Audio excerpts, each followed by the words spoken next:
India TV YouTube channel को subscribe करें और बेल आइकन दबाएं। नमस्कार, आप देख रहे हैं इंडिया टीवी। आपके साथ मैं हूं अर्चना सिंह। आगरा में लव जिहाद का हाई प्रोफाइल मामला सामने आया। एक पूर्व आईएएस की विधवा बेटी ने आरिफ हाशमी नाम के शख्स पर धोखा देकर फंसाने का आरोप लगाया। पीड़ित महिला ने अपनी शिकायत में आरिफ पर बेहद गंभीर आरोप लगाए हैं। आरोपी ने पहले तो झूठ बोलकर खुद को हिंदू बताकर पीड़ित से धोखे से शादी की और फिर उस पर जबरन धर्म बदलकर इस्लाम कबूल करने का दबाव बनाने लगा। आरोपी आरिफ ने इस दौरान पीड़ित से पैसे ऐंठे, बार बार रेप किया। आरोपी की ज्यादतियों से तंग आकर अब पीड़ित ने इंसाफ की गुहार लगाई, थाने में एफआईआर दर्ज करवाई है।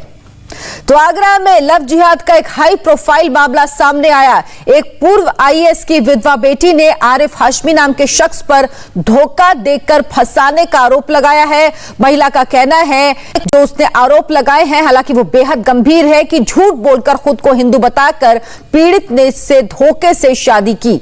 आगरा में लव जिहाद का ये पूरा मामला आपको डिटेल में बताते हैं। पूर्व आईएएस की विधवा बेटी से लव जिहाद का हाई प्रोफाइल केस सामने आया। पीड़ित की शिकायत के मुताबिक लखनऊ में आरिफ उर्फ आदित्य आर से उसकी मुलाकात हुई। इस दौरान आदित्य आर ने खुद को टिम्बर कारोबारी बताया, साथ में कारोबार का ऑफर देकर पीड़ित से मेलजोल बढ़ाया। बाद में एक पार्टी के दौरान साजिशन माथे पर टीका लगाते हुए फोटो खींच ली। टीके वाली फोटो को मांग भरने का सबूत बताया। इसके बाद फोटो दिखाकर शारीरिक और आर्थिक शोषण करने लगा। आरोपी ने बदनामी का डर दिखाकर लगातार पैसे ऐंठे। इस दौरान आदित्य उर्फ आरिफ की असलियत पता चली तो हिंदू बनकर जाल में फंसाने की बात कबूली। आरोपी आरिफ ने कई हिंदू लड़कियों से धोखाधड़ी की बात कबूली। सच्चाई पता चलने पर वो पीड़ित पर भी इस्लाम अपनाने का दबाव बनाने लगा। घर में रखे मंदिर को तोड़कर बाहर फेंक दिया। धर्म नहीं बदलने पर जान से मारने की धमकी दी और डरा धमकाकर पीड़ित से लगातार रेप और मारपीट करता रहा। अब पुलिस ने आरोपी आरिफ को गिरफ्तार भी कर लिया। इस पूरे मामले में आगरा पुलिस का क्या कहना है, आपको दिखाते हैं। एक व्यक्ति जिसका नाम आरिफ है, जो कि अपने खुद को किसी अन्य नाम से महिला के सामने जो है उसने प्रस्तुत किया था, संबंध जो है वो इस्टेब्लिश किए थे महिला के इसी प्रार्थना पत्र पे, और इसमें मुकदमा पंजीकृत किया गया है। मुकदमा जो है 307, 376, 377, 386, क्योंकि एक्सटॉर्शन भी इसमें करता था ये। फिर बाद में जो एंटी कन्वर्जन, जो कन्वर्जन लॉज हैं, उसमें भी मुकदमा जो है वो पंजीकृत किया गया है। इस व्यक्ति की गिरफ्तारी करके इसको जेल भेजा जा रहा है। विशाल प्रताप सिंह इस वक्त हमारे साथ जुड़ गए हैं। विशाल, कब का ये मामला है? इस आरोपी पर और कितने आरोप हैं? क्या कुछ अभी तक पता लग पाया?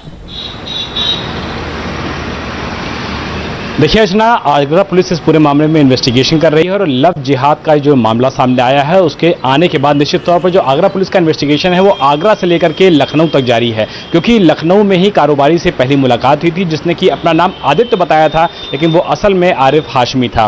पीड़िता ने जो बयान दिया है उसके मुताबिक 2010 से उसकी जान पहचान हुई थी। लखनऊ में एक पार्टी के दौरान मुलाकात हुई थी। उसके बाद आरिफ ने उसे टिम्बर कारोबार और अन्य कारोबारों में शामिल होने का न्योता दिया, प्रलोभन दिए और उसके साथ दोस्ती बनाने लगा। और एक बार उसने इस तरीके की जो पार्टी चल रही थी वहां पर बाकायदा उसके माथे पे तिलक लगाया और उसी दौरान उसको इस तरीके से प्रेटेंड किया जैसे वो उसकी मांग भर रहा है। उसके बाद उसने कहा कि वो इन फोटोज को सोशल मीडिया पे डाल देगा, उनको वायरल कर देगा, और उसके बाद पूरे मामले में उसने दबाव बनाना शुरू कर दिया और यह भी बताया कि किसी तरीके से बहला फुसला करके, अन्य बातों को करके, जान से मारने की धमकी दे करके वो बाकायदा पीड़िता को अजमेर लेकर के गया है और अजमेर में उसने वहां पे पीड़िता का धर्म परिवर्तन कराया है, मारपीट की है, एक्सटॉर्शन जैसी गंभीर धाराएं दर्ज हुई है, यानी कि गलत तरीके से जबरन किसी के पैसे वसूलना और सारे बिजनेस पे कब्जा करने की कोशिश करना। तो निश्चित तौर पर कहा जा सकता है कि आगरा पुलिस ने इस मामले में जांच शुरू कर दी है, आरोपी को गिरफ्तार करके जेल भेज दिया है। लेकिन इस बात से इनकार नहीं किया जा सकता है कि पीड़िता की जो शिकायत है, इस बात से इनकार बिल्कुल नहीं किया सकता है कि आने वाले दिनों में कुछ और लोग भी, कुछ और विक्टिम भी सामने आ सकती हैं, क्योंकि ऐसा पुलिस की जो सूत्र हैं वो बता रहे हैं कि सिर्फ पीड़िता का ये मामला सामने नहीं आया है, बल्कि ऐसा लग रहा है कि इस पूरे रैकेट में और लोग भी शामिल हो सकते हैं। यही वजह है कि आगरा से लेकर के लखनऊ तक इस मामले की जांच की जा रही है।